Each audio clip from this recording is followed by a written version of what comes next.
All right, welcome back to Finger Lakes. Today, there has been a ton of talk about how New York will address its housing crisis in the coming years. And just before we came on the air here, I caught up with Matt Horn from MRB Group to talk about the state's housing compact. Check it out. Yeah, well, as always with these things, the devil's really in the details. And the way, and this isn't a Governor Hochul thing, this is a governor thing over the last bunch of years as governors. My exposure to this is governors roll out these pretty sweeping policy initiatives as part of their budget. So it starts at the state of the state, right? In this real big picture, broad brush, we need to tackle housing.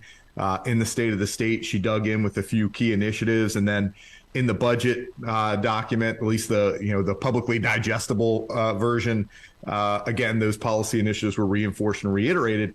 But there's a lot of, we're going to work with the legislature too. We're going to create legislation that, and that's where it gets really sticky, right? I think from the outset, we can all agree that globally and certainly regionally, we have an affordable housing problem. We have a housing supply problem.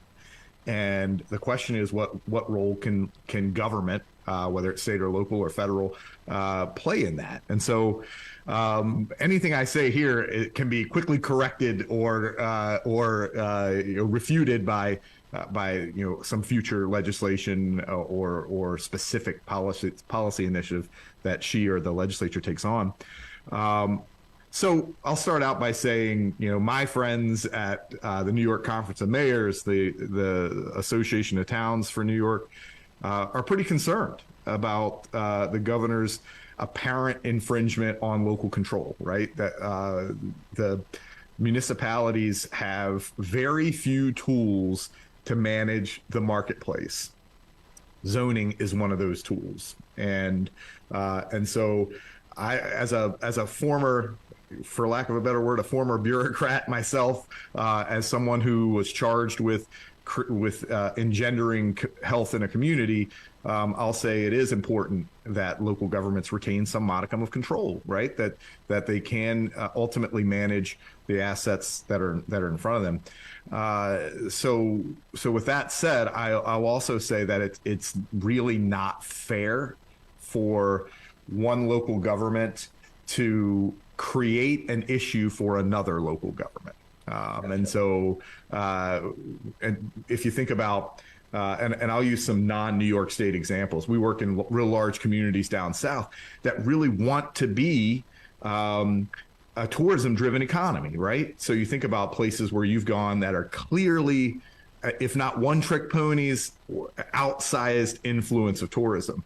In those communities, service jobs, the service industry is prevalent, right? And so you might find a hotel worker who drives 2 hours to work because she can't afford to live in a beach community, or he can't afford to live in a beach community, and or a ski resort community, or wine country, or wherever, right? And so what happens is local governments foster an economic strategy that relies heavily on lower wage workers, and then do nothing to advance any kind of housing, or do very little to advance any kind of housing initiative. So what happens? The lower wage workers are pushed out into surrounding communities, and some adjacent or further adjacent community is left to grapple with the challenges of finding suitable housing and safe housing for these folks.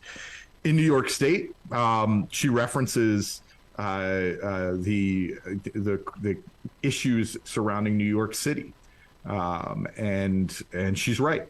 New York City creates very little housing, of course, relatively speaking. Of course, New York City has very little land to create additional housing, right? And so those workers are forced to live in New Jersey or Pennsylvania, or to the east in New York State, and then we have to deal with issues like parking and traffic and that kind of stuff. So her proposals, which I'm sure you have understood, basically seek to say, if you're someone who is creating a demand for housing by virtue of creating jobs or otherwise creating some kind of demand for housing, but are putting up regulatory barriers to the creation of housing, and specifically affordable housing.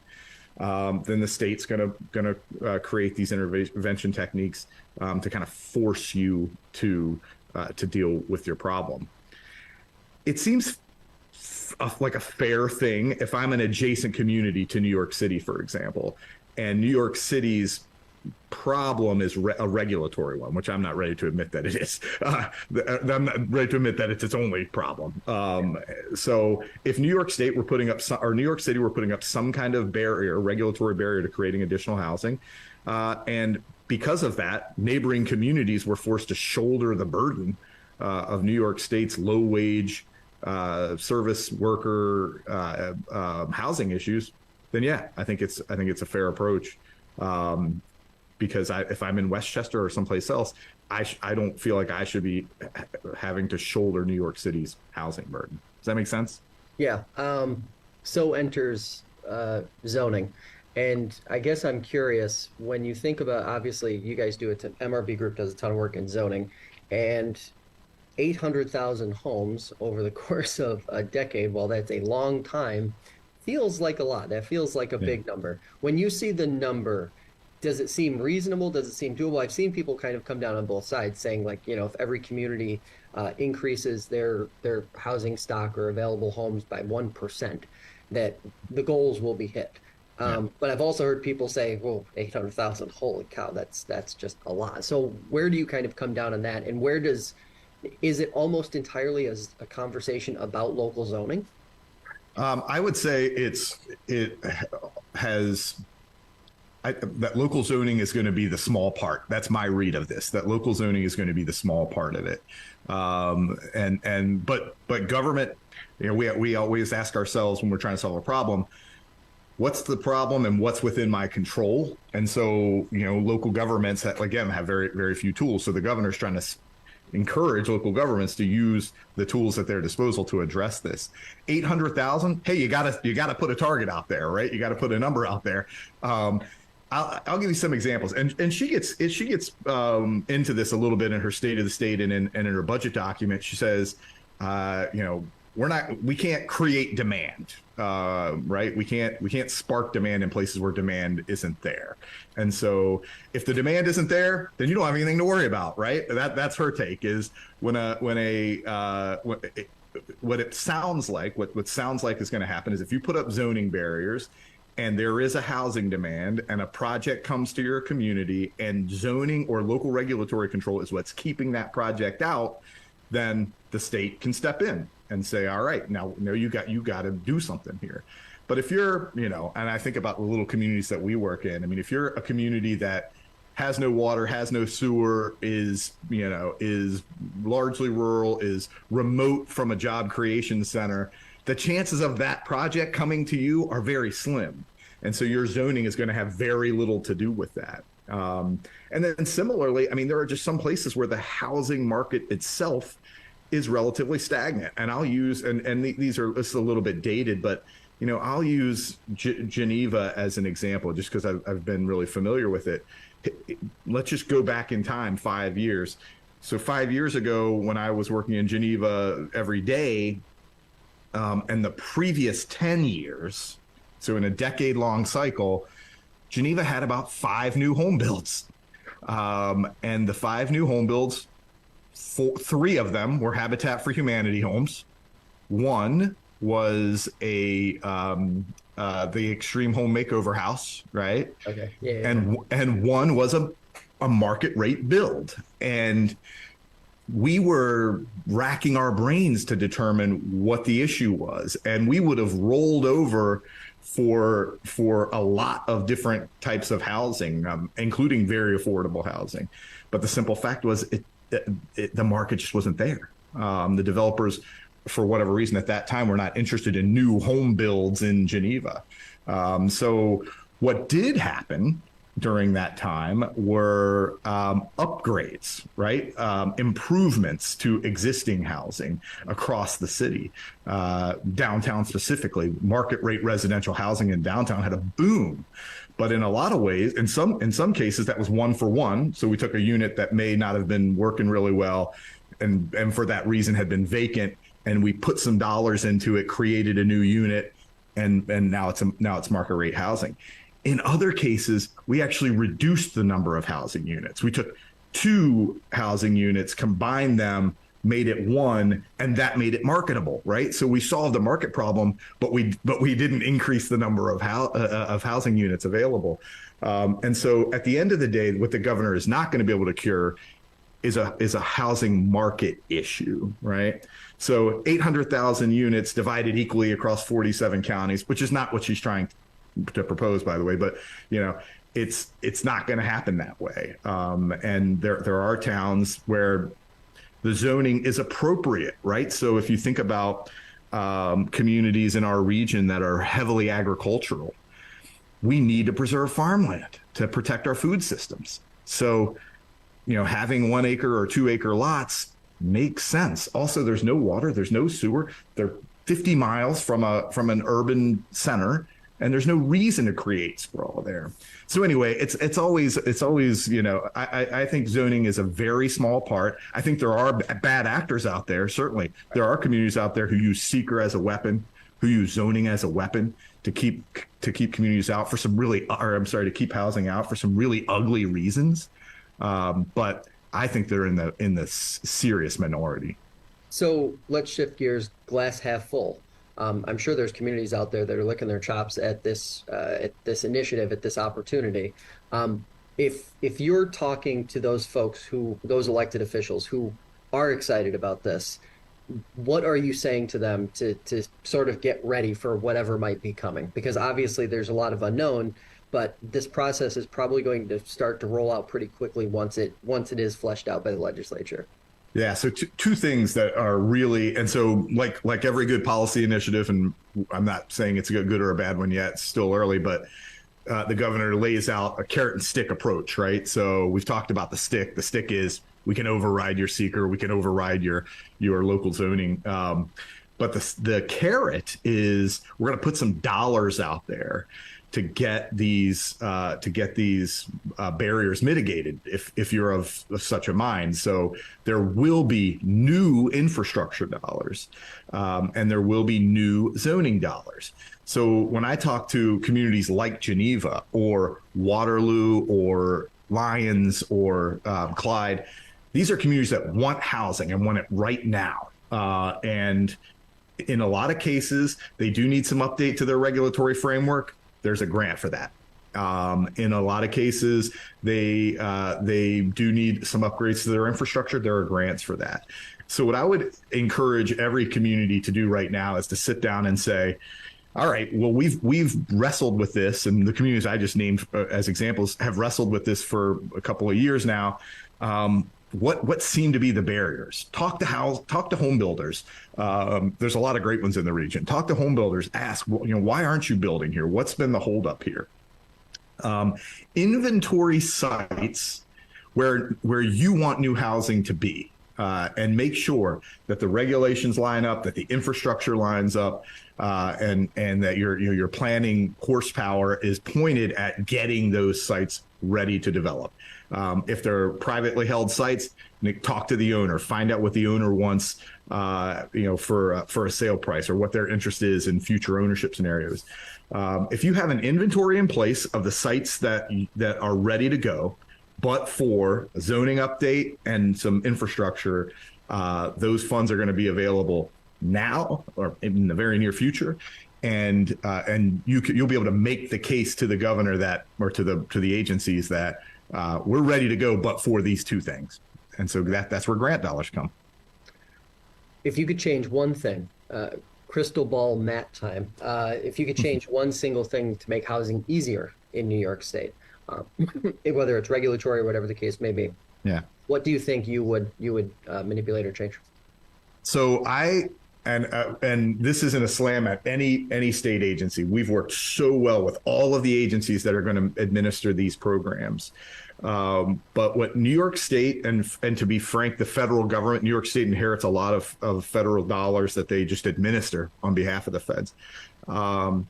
There are a lot of regulatory hangups in a grant administration, right? So, or in grant execution. So let's just pick pick a target. The grant that was built to develop housing, affordable housing in particular, is a grant program called the Community Development Block Grant Program, CDBG, Community Development Block Grant. And that program has one of the highest regulatory standards of any state or federal program. Prevailing wage, MWB, all these are like laudable regulatory triggers or mechanisms inside of a grant to make sure everybody's doing things in a fair way. But in a lot of ways, they hang up. We back of the envelope, if you talk to an economic developer or a community developer in the state of New York, they'll say, if I apply for a community development block grant, which in some cases can add up to 50% of new dollars into a project, 30% is going to address a regulatory issue that the state has created or the federal government has created. So you've said you've paid for 50% of my project, but in reality, you've paid for 20% of my project, right? And maybe that's enough, but in most cases, it's not. And we see local governments either not applying for community development block grants, and I'm using CDBG as one small example. There are dozens of examples out there, either not applying for community development block grants or not realizing the results that they had hoped from a community development block grant because of these regulatory challenges and the reporting. Take a place like Lyons or Clyde or one of these other communities. If they win a community development block grant, then they got to manage the community development block grant. They got to manage all of the issues that go along with that, all the regulatory issues that go along with that, and it's difficult. So if I could wave my wand and make everybody behave, I would say, hey, local governments, just be cool. Don't do anything squirrely. Don't do anything stupid with this money. Don't hire your cousin to build it. Don't just be nice and be smart so that the state can loosen up those regulatory frameworks so we can get some real things done. Because grants are great, but man, they can be tough to manage. Question kind of off the cuff, carrying over from that. How much of an explosion would there be in growth if those regulations were kind of loosened, say for like a 5 or 6 or 7 year window? Would there be kind of like that, a spark that happens after that? I think so. I do. We watched this past year or past couple of years, the state has come down really hard on IDAs and has said, if you get a project that you can incentivize, we're going to step in and apply all these new standards to this, again, to make sure everybody's playing fair and everybody's playing nice and there's no kickbacks and all that stuff. Understood. And the economic developers I talk to have said, that's it. We're not going to be able to do a lot of these pilot programs, which have really benefited us historically. I would love to. I wish there was time, in all of our days to do a big unpacking, to do a kind of a hack of state regulations and state funding, right? And local regulations and local funding mechanisms. If you go to South Carolina or Georgia or Texas, the incentive programs are much smaller. It's a very rare thing to get a grant in South Carolina. And the regulatory frameworks are much lower, right? And I'm not saying that's a good thing or a bad thing, but what I'm saying is if you look at major announcements around the country, they're happening in places where maybe the dollars aren't there to put on the table to support a major industrial project, but the regulations aren't there either. And hey, man, seeker's probably done way more good than harm. And prevailing wage has probably boosted incomes and made things more fair around the state. And certainly programs like MWB that force us to look at inclusion and these types of things are all laudable and very good. It's just how it's administered. And then I'm sure you can appreciate this, like what kind of cottage industries develop around those regulations that layer on additional costs, right? Through no fault necessarily of the state, but it's just the way the program is administered and what human nature is to take advantage of a situation like that. So one day, Josh, me and you ought to sit down and see if we could do the math on what the enhanced regulatory framework costs and how much we offset that with state incentives, right? So it's like a double declining balance. It's that would be, I bet, a scary number. Matt, I appreciate the time this morning. Thanks so much for taking it. Yeah, thank you. Appreciate the opportunity. All right. Biggest takeaways from that interview was? So a couple things. First of all, this isn't going to force development where there isn't demand. So if your community, because there's been a lot of feedback on the governor's proposal so far that, oh no, this is going to force communities that either don't have demand for new housing or more housing to do some things that the state wants them to do. That's not the case. Right. As proposed thus far, that's not how it'll actually play out. Communities that want to get ready should basically identify development spots. So the same way industrial development agencies and economic development folks around the region identify spaces, shovel-ready spots for businesses, factories, things like that. Got to do the same thing with housing. Okay. And then, of course, clear out any zoning barriers that exist in your code to prevent certain types of housing in certain places where that demand exists. Of course, we're going to have a full kind of breakdown of what all of that means in our Upstate Unplugged newsletter this weekend, so check that out.